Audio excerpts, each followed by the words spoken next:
Good morning, welcome to CATEX TV. My name is Frank Fortunato. Today is October 26th, 2012. Well, there is a very big storm heading toward the northeast and mid-Atlantic United States.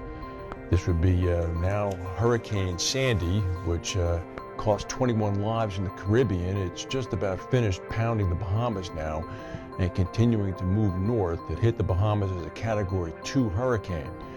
It's coming north and is expected to veer toward the west sometime on Sunday afternoon. Where that turn to the west will occur depends upon how fast it moves north. When it does turn to the west, which all the weather models seem to suggest that it will then intersect with a cold front that is coming from the northwest, from the Canadian air, and is going to then cause a bit of a stall with a strong rainmaker, heavy winds, all occurring at the time of the full moon, which of course affects tides, high tide. So this could be a perfect confluence of events to cause massive havoc, i.e. a perfect storm. Weather forecasters are saying it could be the worst storm in the northeastern U.S. in over 100 years. Cities up and down the East Coast are getting ready. Mayor Bloomberg, for example, in New York, has already opened the city's emergency control headquarters. It's possible again that the subways may be closed down. City buses are already receiving plans to move toward higher ground. They're expecting some flooding in lower Manhattan, again, depending upon the path of the storm. Everybody is watching this, obviously, so is the insurance industry. The American economy improved more than forecast in the third quarter. This is good news for President Obama. Gross domestic product, the value of all goods and services, rose at 2%. Economists had been expecting an average of an increase of 1.8%. Aon released their numbers. We're still parsing through them. They posted flat revenue of $1.8 billion for the third quarter. They had pretty healthy organic growth, but that was offset by falling investment income and unfavorable foreign exchange rates. The firm's reinsurance arm, Aon Benfield, posted organic growth of 7%. Well, again, we'll look through those numbers by Monday. They should all be out, but that's a pretty impressive number. Bermuda-based Validus Holdings, the big reinsurer, posted net operating earnings of about $171 million. That was announced after the market closed yesterday. That easily beat the expectations of Wall Street analysts. You compare it to $56 million for the same time last year. They also announced that Jeff Consolino, the chief financial officer of the company, is resigning. He's going to take a position with another financial services company. Consolino is being replaced by Jeff Sangster.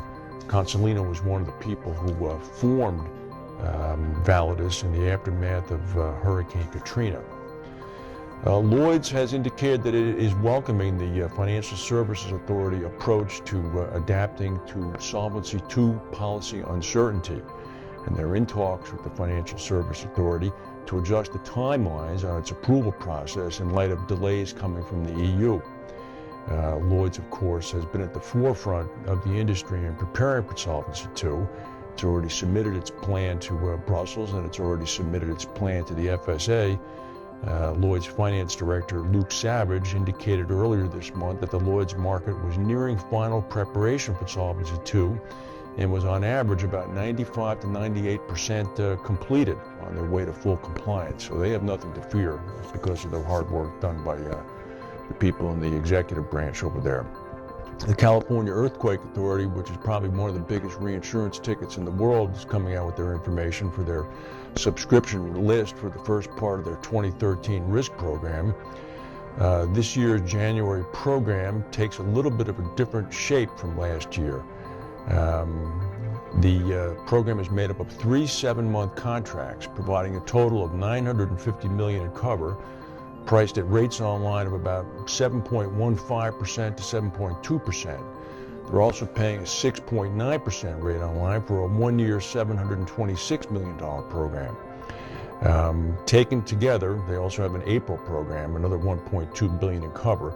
Taken together, these two January and April programs will provide about $2.88 billion of the total $3.4 billion in capacity that the Earthquake Authority is statutorily required for 2013 to keep its claims-paying capacity ready to meet a 1 in 500-year disaster. The interesting point here is that collateralized reinsurance has significantly taken a bigger part of this. It's up to about 9% this year compared to 2.2% last year. The World Series is heading back to Detroit. The San Francisco Giants beat the Tigers last night in San Francisco. They're up 2-0. That's the news for today. We'll all be awaiting the movement of the big storm. News forecasters are calling it Frankenstorm. So we'll see what happens with that. Have a good weekend, and we'll see you Monday.